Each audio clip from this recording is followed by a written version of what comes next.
On this episode, we're talking about how much a realtor should be making per hour. How much is a realtor worth per hour? What is your time worth as an agent? Okay, I'm going to help you figure out how much you actually do earn per hour, so you know your hourly rate. And then we're going to talk about the highest and best use of your time. There's some things that the majority of agents are doing that is absolutely a huge time waster when you can pay somebody to do it for a lot less, so you can focus on income producing activities.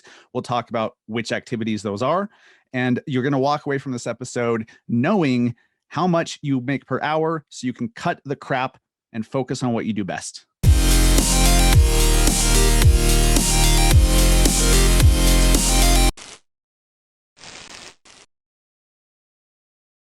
What is up, everybody? Welcome to episode 180 of the Massive Agent Podcast. I am your host, Dustin Brohm. I'm a realtor in Salt Lake City, Utah, co-founder of the Industry Syndicate Podcast Network. This podcast is a proud founding member of the Industry Syndicate Podcast Network for real estate, mortgage, real estate marketing, real estate investing, anything real estate related. We have a podcast for it at industrysyndicate.com. You can check that out over there.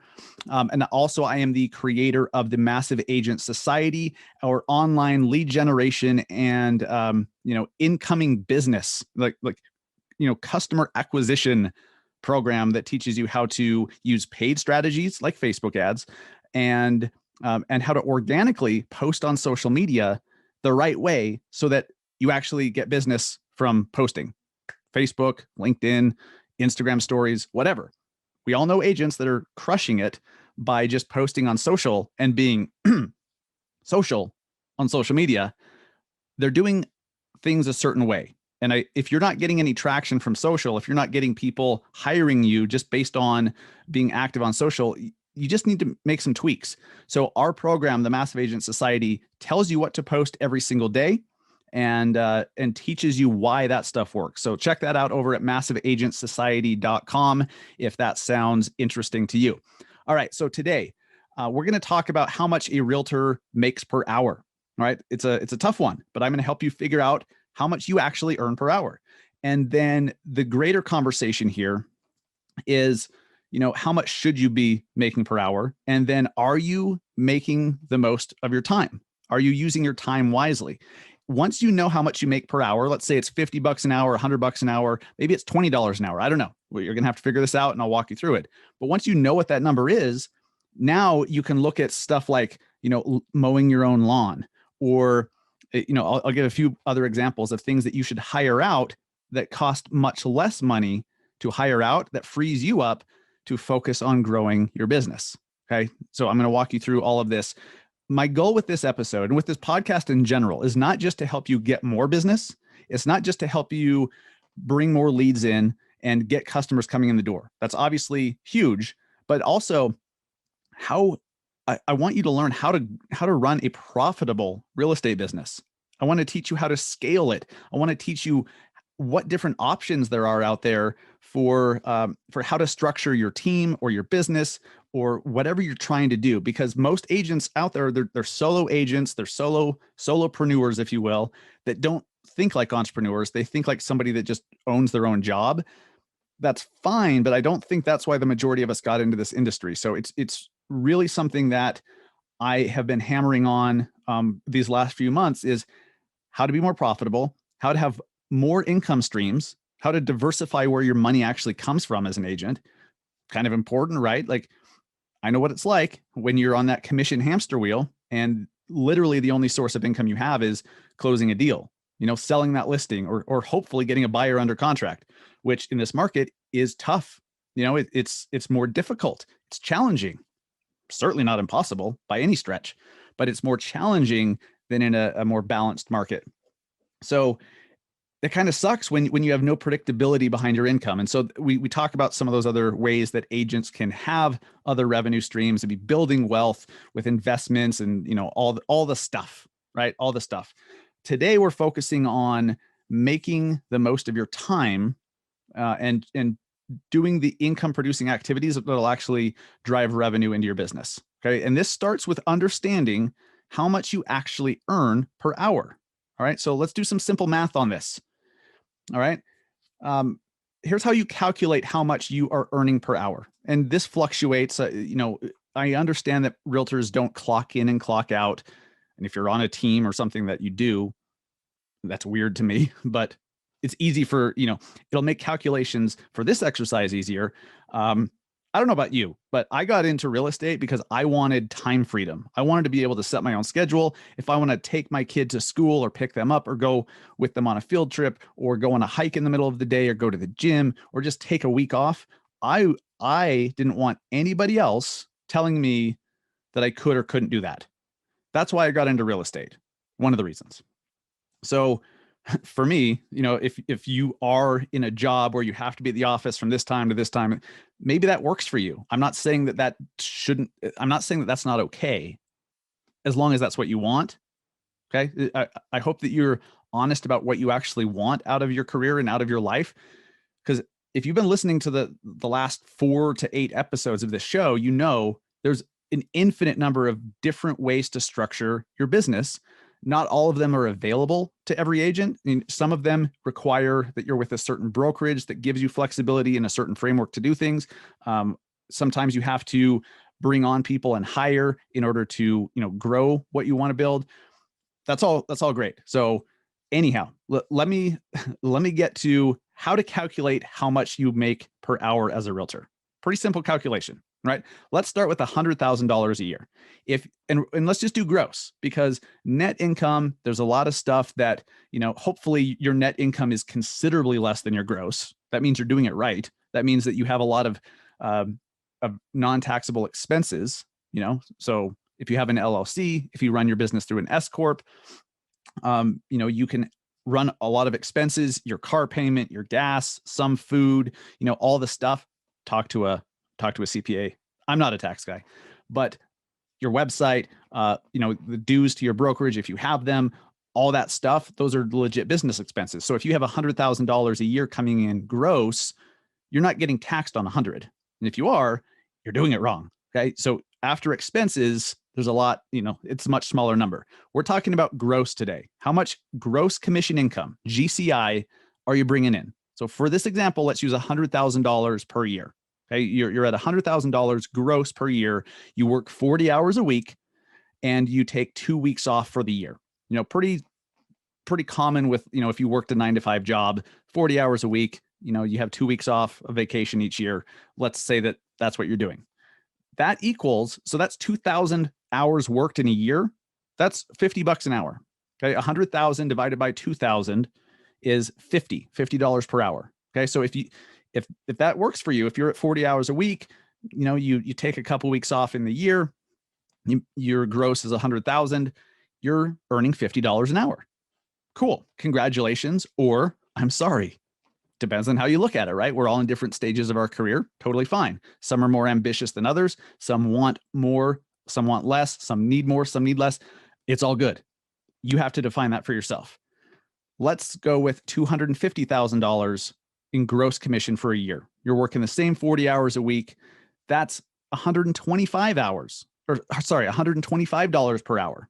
So that's 50 weeks worked, because I'm taking 2 weeks off for the year. So we're only doing 50 weeks worked at 40 hours a week for the year, $125 an hour.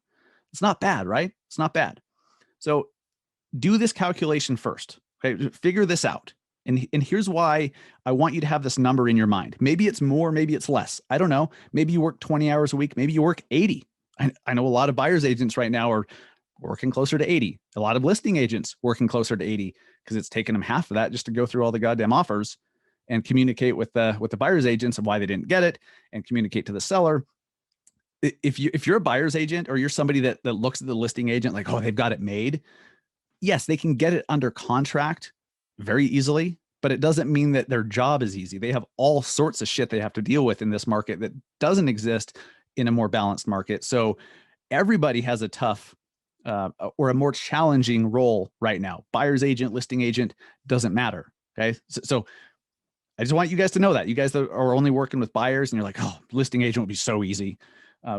Yeah, listings do require less work because you're not out there showing homes for 10 hours on a Saturday. Like, I get it. But you still, when you have 42 offers come in on a listing, there's a lot of work involved with that. A lot of work. Where the hell was I? Okay.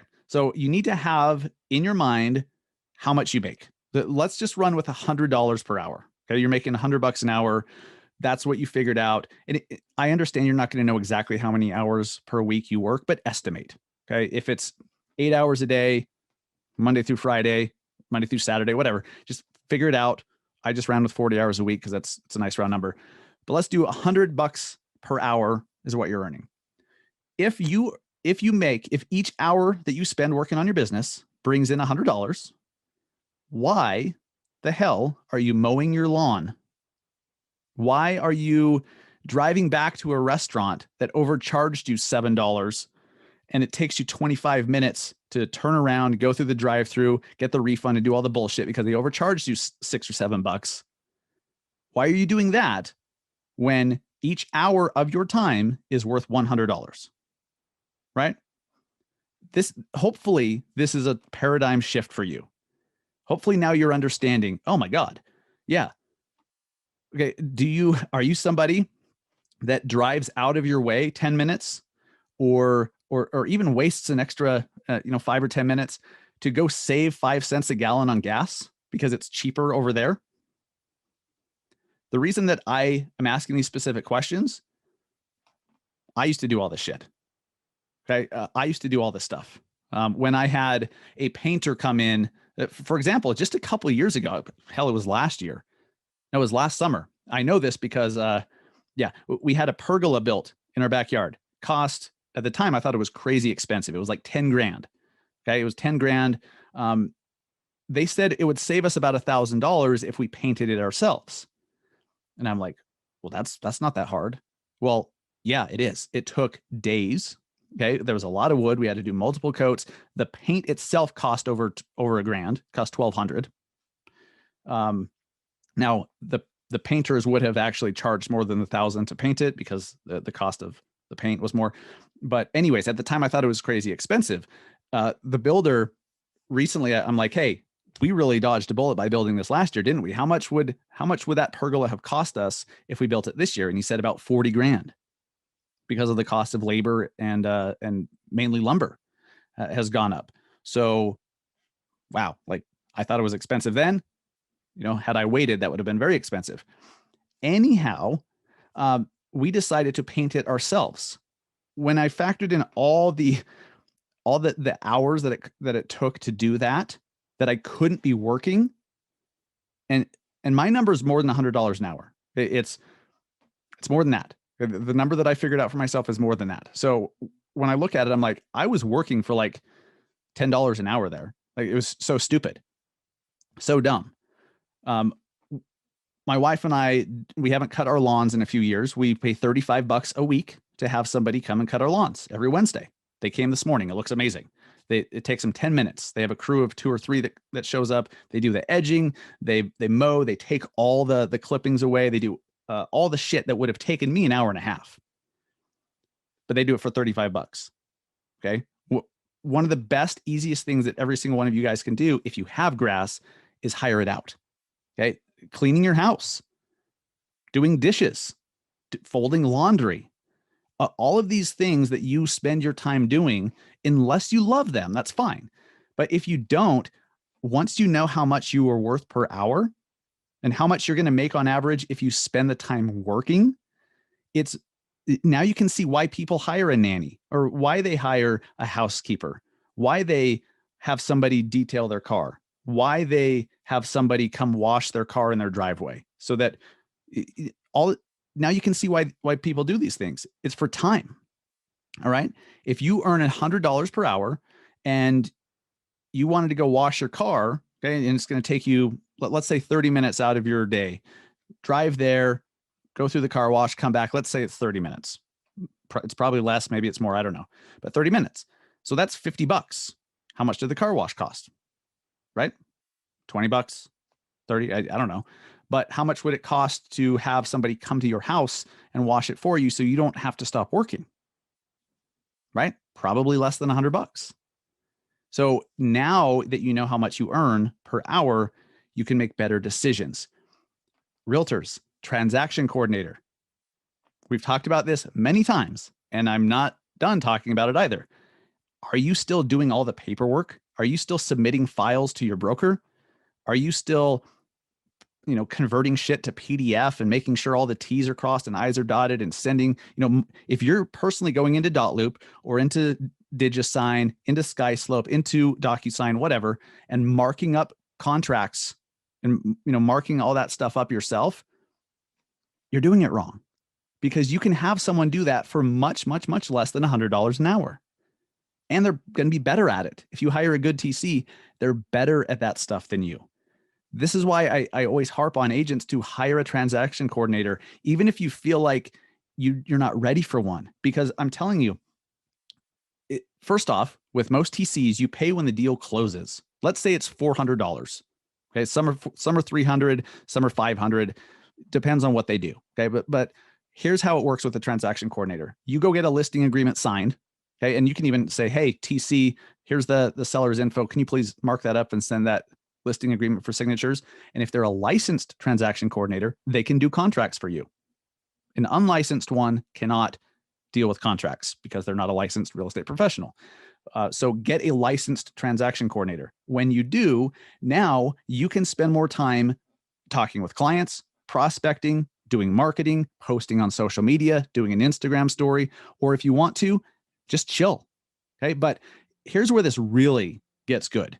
You know that you make $100 per hour, and then you start to hire out mowing the lawns. You have somebody drive to your house to change your oil in the driveway.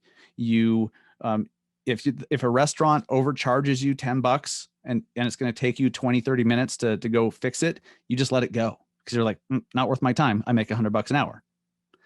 Once you start thinking that way, here's the key. The key is to spend the time that you just saved working on income producing activities, content on social media, okay, prospecting, whatever that looks like for you, door knocking, calling, social media posts, responding to comments, making comments on other people's posts, whatever, putting together an email blast that you send every week, running Facebook ads, all that stuff. Those are income producing activities. Okay.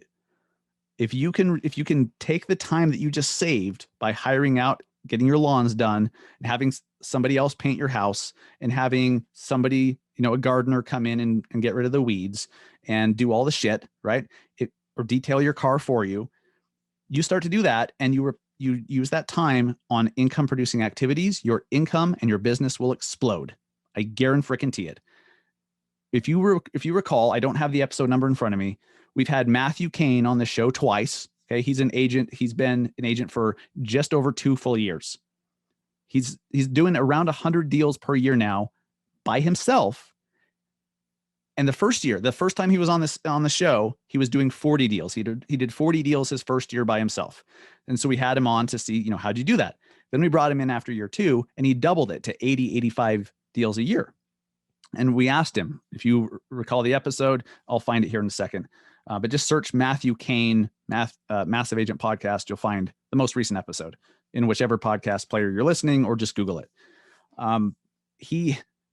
I asked him, like, what did you do to go from 40 to 80 or 85 deals? He said, simple, transaction coordinator. The transaction coordinator took all the busy work off of his plate, the contracts, scheduling inspections, scheduling all the shit, right? So now he is all this time freed up to connect with clients, connect with his sphere of influence, to go out and actually meet and service clients. So now his ability to service clients expanded dramatically. And so it's not that he was necessarily busier. It's not like he worked twice as much. He just worked on income producing activities. His time was spent on income producing activities and not the busy work that he could hire out for $10, $12, $15 an hour. Right? That single-handedly, the transaction coordinator helped him go from 40 deals a year to 80. It might have been 85 his first year. Incredible. Right? Absolutely incredible. So that's the key. And even if you're just freeing up your time, if you can afford to do that, if you can afford to, because look, I get it. You're like, well, I need to hang on to that extra $120 a month or whatever you're spending to have your grass cut. Well, okay. But again, how much is your time worth? If you're spending time doing that, you can't do this. If you're spending your time doing this, you can't do that. It's not like you can do multiple things at the same time. You really can't. Like, yes, you can multitask with, this tab open, that tab open. Like, I do that stuff too.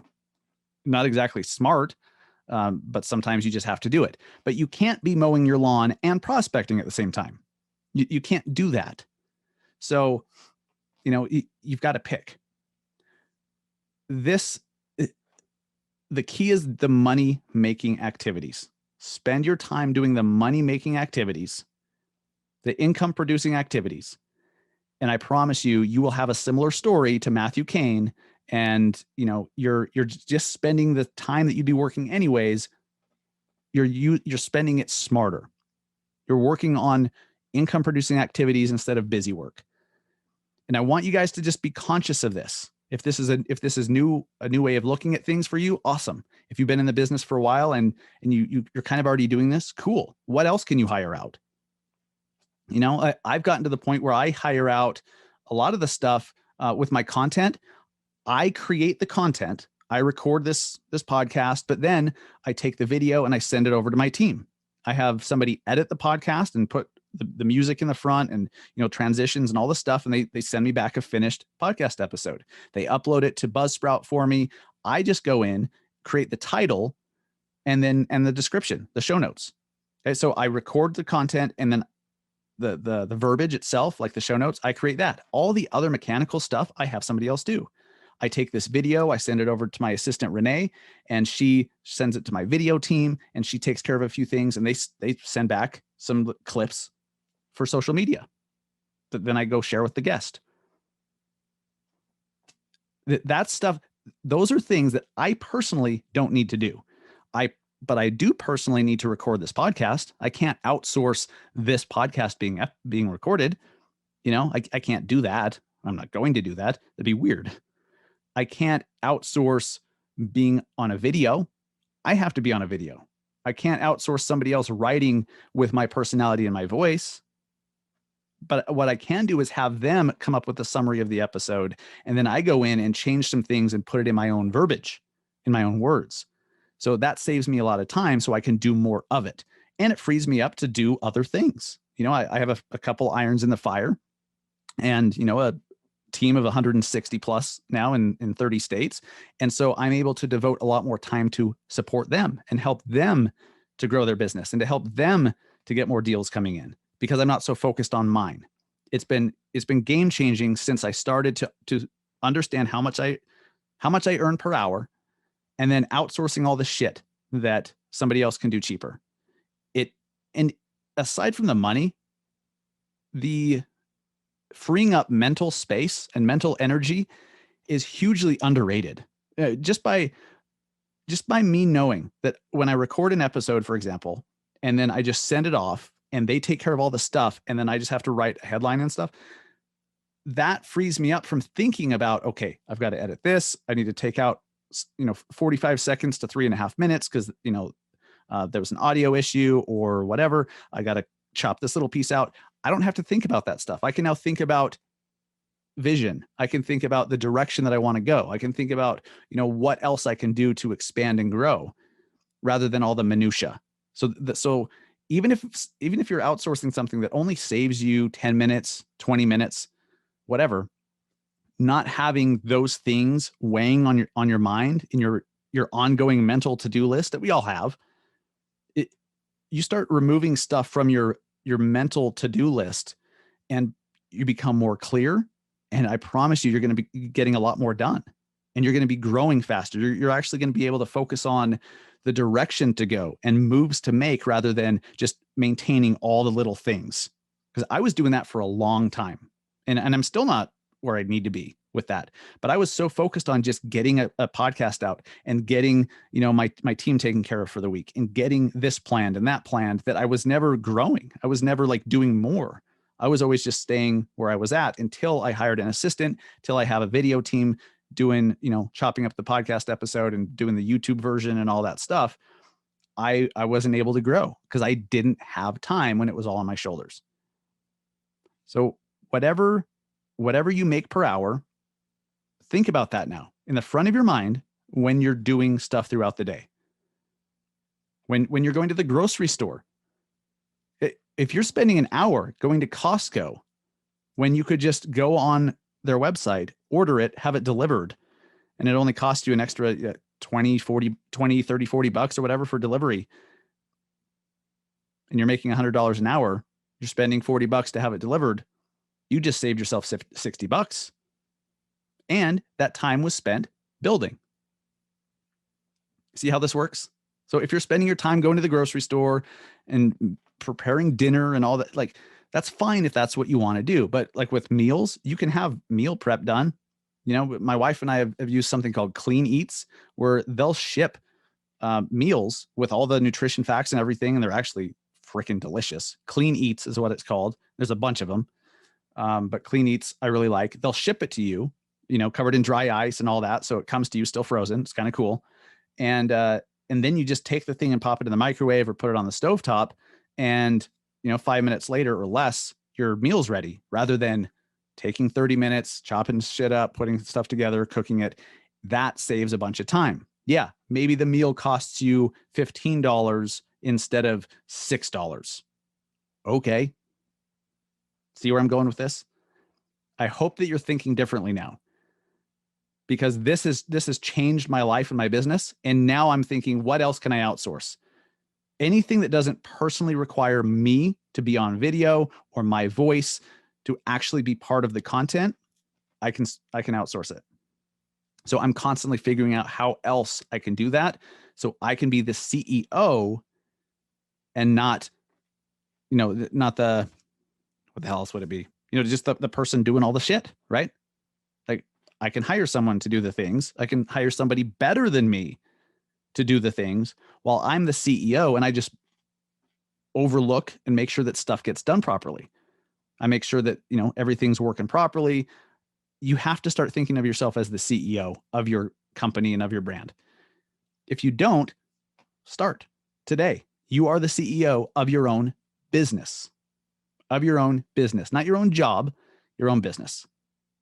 I hope this was helpful, guys, because this concept has changed my life and business forever. It's something that once you start going down this path, you're going to realize the power of it. So one last call to action, one last plea to you as agents. I don't care if you're a brand new agent who's never sold anything yet. I don't care if you are slow right now. I don't give a shit what your excuse is. Hire a transaction coordinator now, right now, even on an existing deal that maybe you're 25% through. Hire a transaction coordinator to finish it out. Free up that time and that mental space so you can focus on income producing activities. I believe real estate agents that do not have a transaction coordinator are making one of the biggest mistakes they could possibly make. I think it's probably the biggest mistake agents make, is doing all those things themselves. Hire a transaction coordinator. It's not an expense. It's an investment. It's an investment. Hope that helps, guys. Hope that helps. I hope that changed your perspective a little bit, because, man, there's no reason that you shouldn't be selling 2, 3, 4 times as many homes. Or maybe your goal is to sell fewer homes. You just want to go from a $200,000 price point to a $600,000 price point. Cool. Awesome. I support that too. Amazing. But whatever it is, it's time to start putting the systems in place for you to grow and not just manage what you already have. There's a very big difference. Everything we just talked about is the path forward to growth. If you don't do it, if you're still going out of your way to save 10 cents a gallon on gas, for God's sakes, have you ever done the math on that? Have you ever actually done the math? You go 10 minutes out of your way to save 10 cents a gallon. You have a 15-gallon car. You saved $1.50. Fantastic. That's fantastic. Is that really worth it? It's not. This is all about scarcity, or a mindset of scarcity versus abundance. For so many years, for so much of my life, I had the mindset of scarcity, where I had to buy the cheaper thing. I had to get the store brand thing because it was 75 cents cheaper. I didn't really want it, but it was 75 cents cheaper. Okay. Now, sometimes Don't get me wrong. The store brand is the exact same thing as the name brand. I get that, totally fine. But you get my point here. You get my point. Scarcity versus abundance. Okay.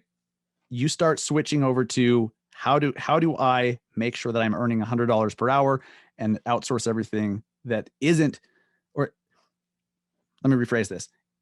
If you earn $100 per hour in real estate and you are mowing your own lawns, you're literally working for $35 an hour or less if it takes more than an hour, right? It takes me more than an hour. It takes me an hour and a half or so. And I don't even have a big yard. If I wanted to do, all the stuff, I'm working for less than $30 an hour. Just not a smart business move, guys. Growth, abundance versus managing, staying small, not growing, scarcity. Have a mindset of abundance. And along the lines of mindset, I will be talking a lot more about mindset over these coming weeks. I told you probably a month or so ago that I went through a 21-day challenge, a mindset challenge that was huge. Like crazy shit happens when you start thinking from a place of abundance, and money started coming in from places that were totally unexpected that I know were a direct result of getting rid of the blockage in this flow of money. The analogy that I've learned is, money is like a river. Okay? It's energy, right? And so if you are doing certain things to block that flow, like paying your bills late, you're holding on to, $100 because, you're going to pay your bill late because, what if I need that $100 later? That's scarcity. When you start paying your bills on time or even ahead of time, and you pay somebody else and you invest in yourself and you start rewarding yourself for things that you want, you start getting things you want versus what you think you should get to be budget conscious within a reason, of course. You start doing those things, and pretty soon that river, that money river, if you will, it just starts flowing when you unblock it. Crazy things have happened. And so this next weekend, my wife and I are actually going down to Scottsdale, Arizona for a 3-day intense mindset coaching experience called Upgrade X. It's what they say is it's 10 years of growth in 3 days. 10 years of growth in 3 days. And the stories that people have coming out of there are insane. Like their income, sometimes 10X's within a month or two. And, they can't guarantee that, obviously, but the bottom line is this: the way that you think, your mindset is everything. Your mindset is everything. Like everything in your life right now, the results you have or don't have, well, even if you don't have results that you want, those are still results. Those are symptoms. Okay. Those are the fruits. That's not the tree. Okay. Those are the fruits. What's at the root? Whatever is at the root in your mind produces the fruits. So you change the roots and you're going to get different fruits. Well, that sounds fantastic. Wasn't planning on rhyming so much. Did you know that this episode is sponsored by Dr. Seuss? But you get my point. As I go through this experience, I'll be sharing more and more, but it's along the lines of abundance versus scarcity and how to program your mind to get what you want. And I'll be sharing, the 21-day challenge that I took. I think it was like $50. I'll be sharing that, if you guys wanted to do that yourself, and then some of the other stuff. So stay tuned for that. But figure out how much you earn per hour and then make wise decisions with that in mind. That right there can change everything for you. I appreciate you guys listening. I appreciate you guys watching. If you're on YouTube, please go subscribe to the YouTube channel. If you haven't yet, you can watch these episodes in their entirety over on YouTube. So make sure you subscribe so every new episode, you'll get notified that it's there. And that's cool. And then stay tuned for more on the mindset stuff, because crazy shit is already happening in my life. And I think it's just going to get crazier. So, and I cannot wait to share with you guys. Appreciate you all. Have a great rest of your day. Have a great weekend. Go close some loans. Go sell some homes. Go hire out some bullshit. How about that? Go hire out some of the bullshit that you really shouldn't be doing yourself. Talk to you guys next week. Take care.